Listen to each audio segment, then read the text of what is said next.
Our Bible verse for today is all about Daniel 4 verse 37.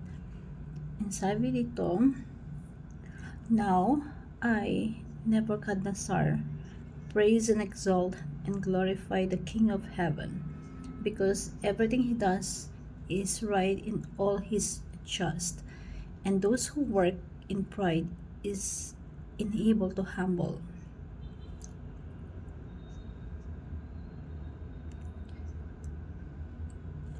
So, itong verse po na to is ginawa ito ni Daniel patungkol kay Nebuchadnezzar. Because that time, when Nebuchadnezzar had the power and authority, all of the nation, naging mayabang siya. Naging boastful siya na ang pakaramdam niya, siya na yung pinaka-powerful sa lahat.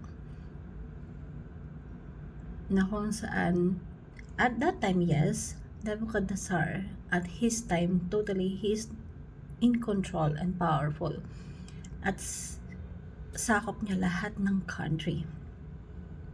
But, ang nangyari, hindi niya na-sustain yung pagiging humble to handle yung authority and power na ibinigay sa kanya ni God.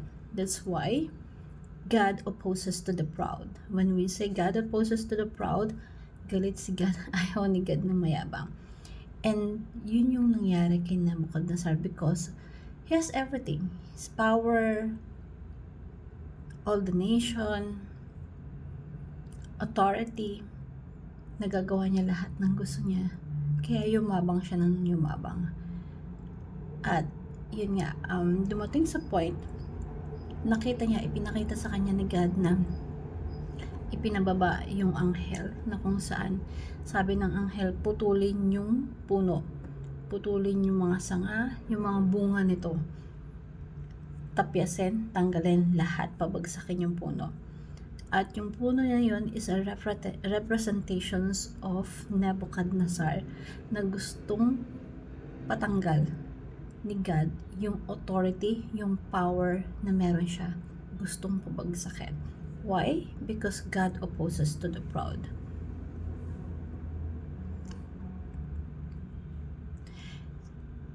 Because God's sovereignty reveals who we truly are.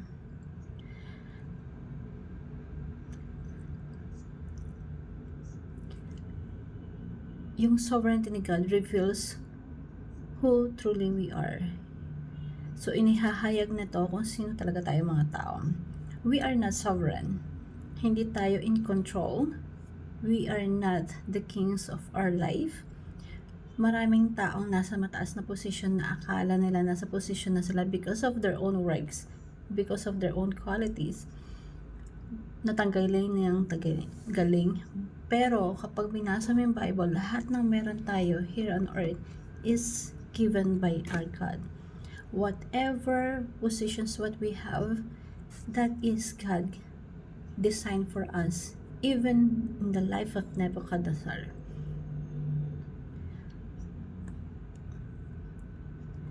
And sabi dito sa another points natin na God knows everything. He is totally in control.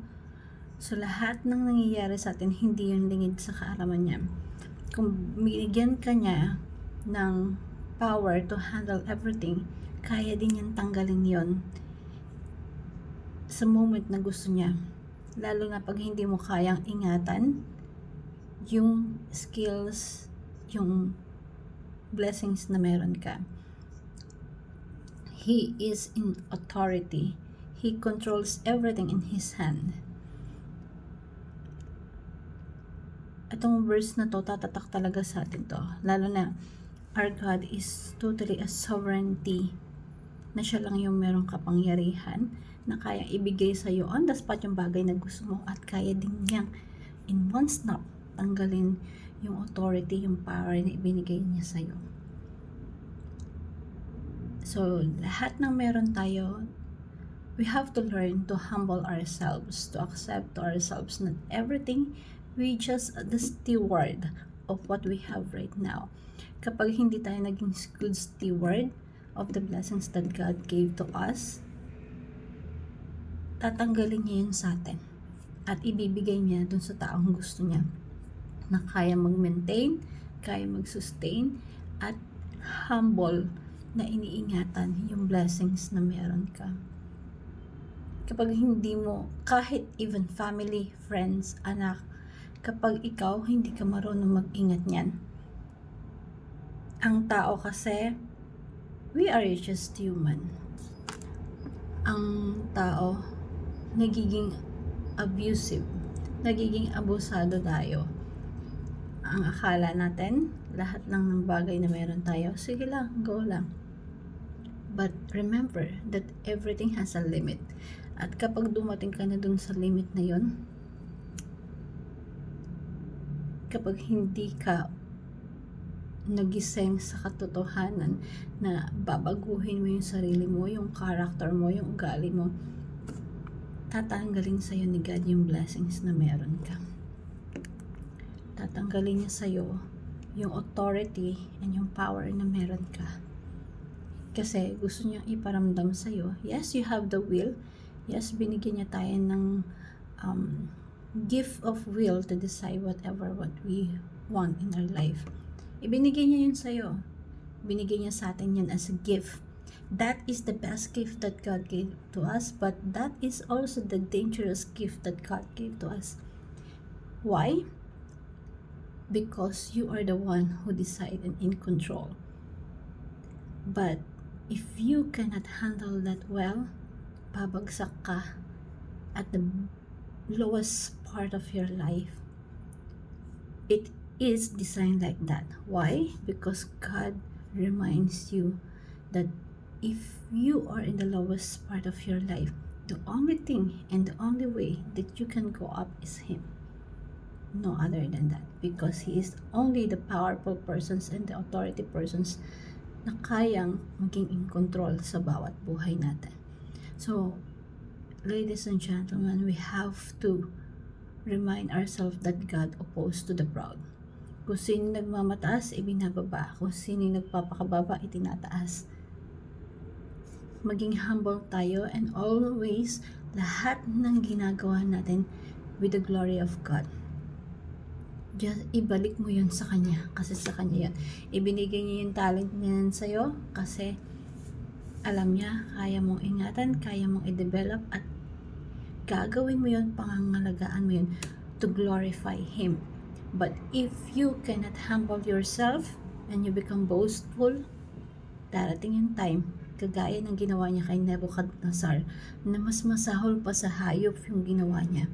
Na almost for 7 years, tinanggal niya yung kayamanan, yung kaharian na meron sa Nebuchadnezzar, na ultimo dahon na lang or damo na lang yung kinakain niya para mabuhay siya.